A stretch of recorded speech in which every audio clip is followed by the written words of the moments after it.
And the 37th day of the shutdown also coming just after the first anniversary of President Trump's re-election. A live look at Capitol Hill this morning, where the president is putting the pressure on senators to reach a deal soon. The president blaming Election Day losses for Republicans not winning these elections. He's also touting his economic accomplishments since returning to office. NewsNation's Tom Dempsey live at the White House.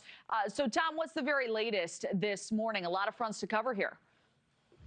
That's right, Kelly. Good morning from the White House. Look, President Trump really calling on Republicans to focus on affordability issues and some of the economic achievements of Republicans, according to the president, after Democrats really won big on Election Day. In fact, the president really zeroed in on the economy when he spoke at the American Business Forum in Miami on Wednesday. You can see some of his speech right here, but he brought up drops in eggs and gas prices as well as interest rates.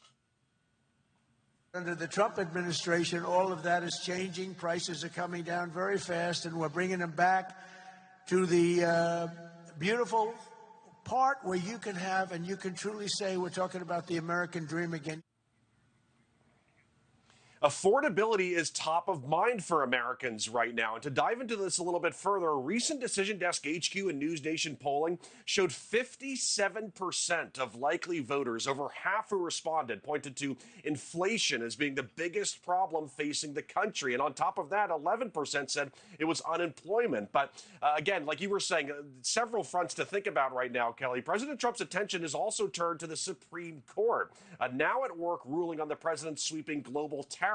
During almost 3 hours of oral arguments on Wednesday, several justices appeared to be pretty skeptical over whether President Trump could impose tariffs based on declarations of national emergency. The administration argues trade deficits with other countries create global problems, and the president says this case is life or death for the United States. I think it's one of the most important, maybe the most, but one of the most important cases in the history of our country. If I didn't have tariffs, we would right now, the entire world would be in a depression. Because, you know, that wasn't a threat against us. That was a threat against the entire world. I did this for the world.